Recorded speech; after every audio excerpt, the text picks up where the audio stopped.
Aujourd'hui on va parler du Panasonic Lumix DMC TZ80. C'est un appareil photo compact qui est sorti en 2016, c'est le successeur du TZ70 et il y a même le TZ100 qui est déjà sorti. Donc là on est sur un autre type d'appareil, j'ai pu tester le 700D qui est un réflexe, le M50 qui est un hybride et celui-là c'est un compact. Ils ont pour principale caractéristique d'être plus compact et plus léger, donc moins cher que ses compères. C'est un boîtier qui se destine principalement au voyage, notamment en raison de son zoom 30x qui va aller chercher les petits détails et une vidéo en 4K. Ce sont les deux grosses caractéristiques, mais on va le découvrir dans le détail et je peux vous dire qu'il va en avoir du détail. On commence donc avec la prise en main du boîtier. Il fait 6,4 cm de hauteur, 3,8 cm en profondeur et 11,2 cm de longueur pour un poids de 282 grammes. Il se glisse facilement dans une poche de blouson, voire même de jean pas trop serré. Donc si vous ne voulez pas vous encombrer d'une sacoche de transport, eh bien pas de souci. Donc niveau prise en main, il est plutôt agréable. Après moi j'ai plutôt l'habitude de la poignée forte des réflexes, mais en même temps il se veut être compact et léger, on est servi. Après il y a quand même le petit grip adhésif devant et derrière la caméra, donc ça c'est quand même une bonne chose. Ensuite l'ensemble des boutons se concentre sur la partie droite du boîtier. À son sommet on retrouve la molette de sélection des modes et le déclencheur entouré de la commande de zoom et puis le bouton rack et le bouton d'alimentation. On a également la sortie des microphones stéréo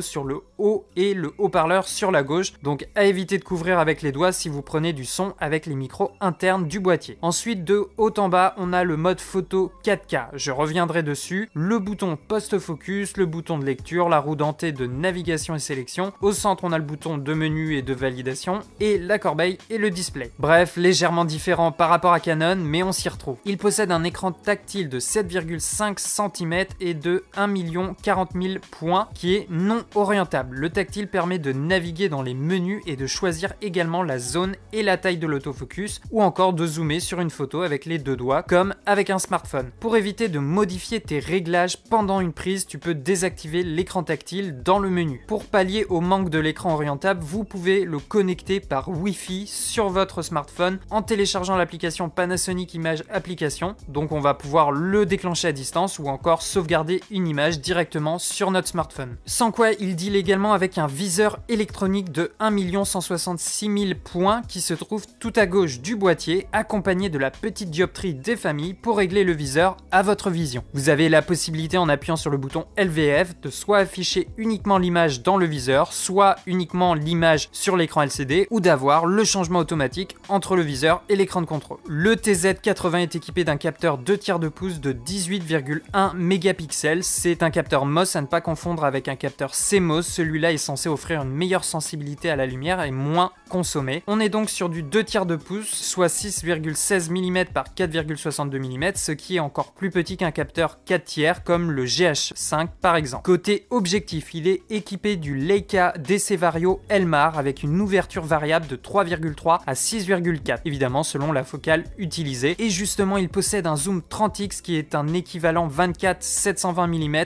en plein format. Autant vous dire qu'on est arrivé au fin fond de vos narines en un claquement de doigts. Pour utiliser le zoom, on a la commande de zoom autour du déclencheur, mais on peut aussi tourner la bague de contrôle. Il faudra par contre lui attribuer le réglage de zoom à la bague de contrôle. Pour ce faire, il faut juste se mettre en mode IA. La bague de commande peut également modifier l'ouverture ou encore la vitesse d'obturation. On peut également attribuer les réglages à la bague de commande et à la molette de contrôle dans les menus de l'appareil. Petite chose à savoir, quand tu zoomes, la distance minimale de mise au point se décale. Elle est à 50 cm à la plus courte focale et à 2 mètres à la plus longue focale. Voilà, là je te montre plusieurs photos à des focales différentes pour que tu puisses juger de la qualité de la photographie. Là pour le TZ80, la qualité de l'image baisse au fur et à mesure qu'on augmente la focale, mais tout de même ça reste quand même exploitable, surtout pour une si longue focale. Il propose également un zoom optique supplémentaire qui permet de quasiment doubler la focale. Toutefois, on ne pourra pas prendre du RAW avec. Soit on passe à 42,5x mais on descend à une qualité de 9 mégapixels ou alors à 61,2x avec une qualité de 4,5 mégapixels. Le TZ80 est également équipé d'une stabilisation optique sur 5 axes, sauf pour le mode 4K. La stabilisation va te permettre de limiter les vibrations même à de très longues focales. Niveau batterie, ça se trouve sous l'appareil. On met le petit levier de libération sur Open et on peut ouvrir le couvercle. Pour le rechargement, la batterie peut être chargée depuis une prise de courant avec le câble de connexion et l'adaptateur secteur ou également sur l'ordinateur. Sans quoi on a le petit symbole indiquant la charge restante de la batterie, donc 3 barres, 2 barres, 1 barre, puis ça clignote rouge. Globalement en moyenne sur le TZ80 avec une batterie pleine, on va pouvoir prendre 320 images ou environ 160 minutes de vidéo. Après il y a un mode économie pour réduire la consommation de la batterie, tu as le mode arrêt automatique, l'appareil s'éteint s'il n'est pas utilisé pendant la durée sélectionnée, ou alors le mode de désactivation auto de l'écran après 1, 2 ou 5 minutes de non-utilisation. L'emplacement de la carte mémoire se trouve également au niveau du local à batterie sous l'appareil. Ce qui est problématique quand l'appareil est sur pied, on ne pourra pas retirer la carte mémoire, l'accès sera bloqué et on est obligé de détacher le boîtier du pied. Le TZ80 dispose également de l'aide à l'exposition, ce qu'on appelle le zébra, qui t'indique des zones de surexposition de ton image en les faisant clignoter avec des hachures. Au niveau des connectiques, on a vu qu'il y avait une prise charge pour le brancher sur le secteur ou un ordinateur, et puis on a également une prise micro HDMI pour le brancher à un moniteur externe ou à une télévision. Il possède également un flash intégré. Il est équipé d'une fonction HDR qui permet de fusionner plusieurs photos à différentes expositions pour créer une image avec une meilleure plage dynamique pour pallier au problème des scènes contrastées. Toutefois, c'est dommage, la fonction n'est pas disponible en mode RAW. Le TZ80 propose également un mode d'enregistrement d'images panoramique. Il suffit de régler la molette de sélection de mode sur le petit symbole panoramique, puis de déclencher l'appareil pour lancer l'enregistrement pendant que vous effectuez votre mouvement circulaire. Puis il faut redéclencher l'obturateur pour terminer l'enregistrement ou aller jusqu'au bout de l'enregistrement. Essayez d'avoir une vitesse constante et de ne pas aller trop vite ni trop lentement pour avoir un résultat optimal. Il propose également la fonction du post-focus. L'appareil va prendre plusieurs photographies à différentes mises au point et après l'enregistrement, vous pouvez sélectionner un point sur l'écran et décider exactement de la mise au point pour sauvegarder une image. Et à tout moment, vous pouvez revenir sur cet enregistrement et re-sauvegarder une image avec une autre mise au point. Cette technique est assez intéressante si tu ne sais pas exactement où tu souhaites faire le point. Avec le post-focus, tu peux prendre ta décision après la prise de vue. Évidemment, cette fonction est idéale pour les sujets immobiles. Ensuite, il est également possible d'ajouter des effets d'image lors de la prise de photo. Pour ça, il faut aller sur le mode de contrôle créatif et là, tu as accès à différents effets. Bon, c'est vraiment décoratif, mais toutefois, il y en a certains qui sont sympas et puis à chaque fois, tu peux modifier l'intensité de l'effet. Ça peut te permettre d'avoir des effets assez marqués et de diversifier un peu tes photographies, surtout si tu n'es pas très à l'aise ensuite en retouche photo. On peut également régler la qualité d'image,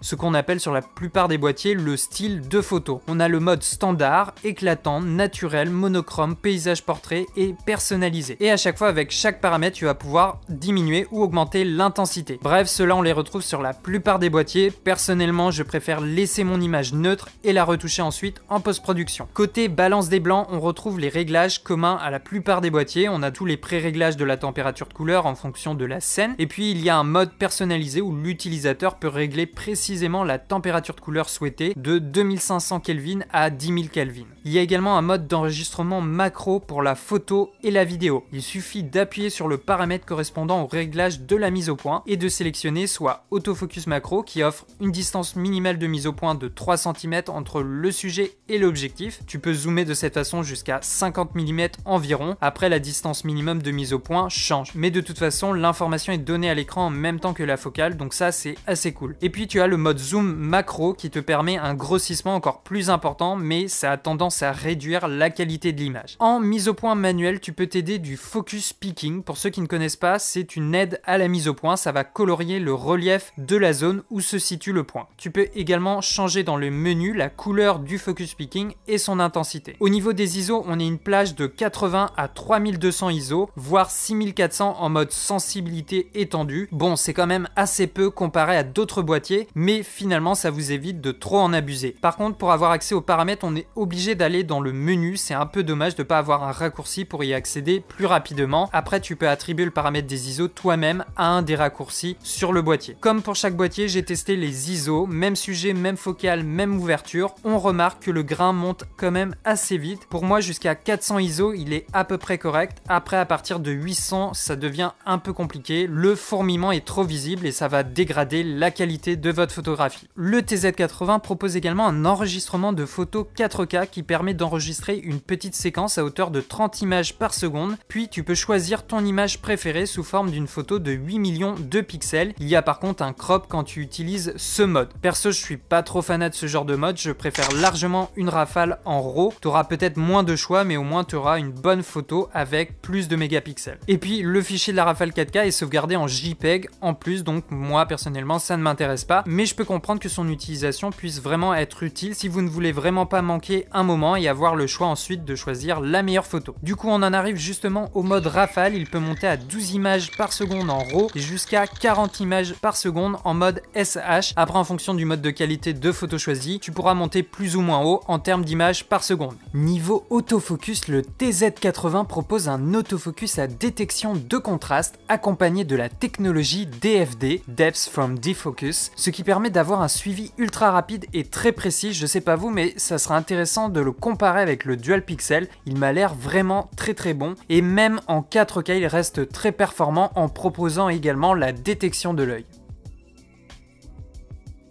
Il y a aussi un mode d'enregistrement d'images à intervalles définis pour réaliser par exemple des timelapses. Comme d'habitude, tu peux choisir la durée de l'intervalle entre deux photos et choisir le nombre de photos total. À la fin, il te propose de créer une séquence animée ou non et tu vas pouvoir choisir le format de ta vidéo. Au niveau du format de fichier et de la qualité d'image, pour les photos en JPEG, vous avez 3 niveaux de qualité qui changent en fonction du format utilisé et vous avez le format RAW qui est également disponible. Au niveau de l'enregistrement vidéo, le Panasonic TZ80 propose plusieurs formats. On a le classique Full HD 1920 par 1080 à 50 images ou 25 images par seconde et d'un mode 4K Ultra HD à 25 images par seconde à 100 mégabits en MP4. Il dispose également d'un mode d'enregistrement à haute vitesse pour des slow motion à 100 images par seconde et en mode 200 images par seconde en VGA. Par contre, l'angle de vue est rétréci. En ce qui concerne la 4K, l'enregistrement est très stable. Il dispose même d'un mode recadrage 4K live qui permet de créer des mouvements de zoom et de panneaux dans l'image pendant l'enregistrement de votre plan. Il faut choisir le cadre de début, puis déterminer le cadre de fin, puis lancer l'enregistrement. Vous avez le choix entre un mouvement en 20 secondes ou un mouvement en 40 secondes. Après, en termes de qualité d'image, surtout en mode vidéo, on peut mieux faire. Je parle pas de la 4K, mais pour la Full HD, bon,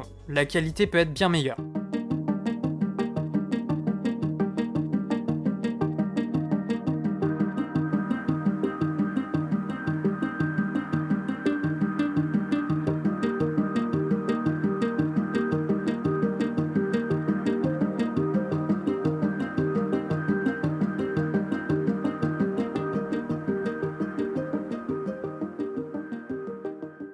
Bon, maintenant, après avoir vu toutes ces fonctionnalités, je vous donne mon avis. Alors, c'est la première fois que je teste un compact de chez Panasonic. Est-ce que je vous ai déjà donné le prix? Je crois pas. On le trouve aux alentours de 300 €. Et donc, pour cette gamme de prix, eh bien, je suis assez surpris. Pas tant au niveau de la qualité d'image, mais surtout au niveau des options et des fonctionnalités proposées. La plupart que je vous ai présentées dans la vidéo sont déjà présentes chez Panasonic depuis longtemps. Mais c'est la première fois que j'ai l'occasion de les tester vraiment. Et pour ça, c'est un boîtier qui est assez bluffant. Donc, si vous cherchez un appareil qui est pas trop cher, qui embarque de la vidéo 4K et qui dispose de vraiment tout un tas de fonctionnalités pour diversifier un peu votre expérience d'utilisateur, d'autant plus avec son objectif qui permet de couvrir la plupart des scènes entre sa courte focale et sa très longue focale. Voilà, il y a vraiment plein de possibilités. Donc pour ça, il est très intéressant. Après, j'ai un peu un avis mitigé. Après, je trouve que ces fonctionnalités, au final, toutes ces options sont un petit peu parasitantes, un petit peu envahissantes. On sait plus vraiment où donner de la tête. Moi, je connais bien les menus Canon et je peux vous dire qu'ils sont beaucoup plus intuitifs et beaucoup plus ergonomiques. Là, c'est quand même assez compliqué de s'y retrouver. Il y a vraiment plein d'indications partout, que ça soit sur l'écran, dans les menus. Il y a plein de fonctionnalités qui s'activent dans les menus du TZ80. Donc, dans la démarche, c'est un petit peu plus compliqué. Tu perds un peu de temps. Mais vraiment, pour quelqu'un qui commence la photographie, la vidéo, ça peut être un petit peu compliqué. Et puis, au final, une mise au point post-focus, une Rafale 4K, des filtres créatifs, tout ça c'est un petit peu gadget, c'est des options et tu peux très bien t'en passer. Même si toutefois il y en a des très intéressantes et très utiles entre l'intervallomètre, la photo HDR ou encore le mode panorama, c'est la première fois que je voyais ça. Ça c'est très pratique et potentiellement c'est des fonctionnalités qu'on peut utiliser de façon beaucoup plus régulière. Donc voilà, après l'avoir testé, je trouve que c'est un boîtier très intéressant et surtout très polyvalent. Il peut être un peu meilleur en qualité d'image, surtout aux longues focales, il va perdre un petit peu en piqué évidemment. Mais toutefois il y a quand même de la 4K, enfin de l'Ultra HD. Voilà, je pense qu'on est plutôt sur un appareil qui se destine aux gens qui voyagent, qui bougent énormément, qui ont besoin d'un matériel assez léger et pas trop encombrant. Ce qui est le cas du TZ80 de chez Panasonic. Panasonic. Voilà, j'espère que ce test vous a plu. Tous les liens sont dans la description. N'hésitez pas à poser vos questions dans les commentaires, à me dire si vous l'avez déjà utilisé, si vous pensez l'acheter ou peut-être les versions d'au-dessus, une version d'en dessous. Dites-moi tout ça dans les commentaires. Et puis un petit pouce vers le haut, de vous abonner à la chaîne et d'activer la petite cloche des notifications. En attendant, portez-vous bien. N'oubliez pas que le secret, c'est la pratique. Ciao les artistes!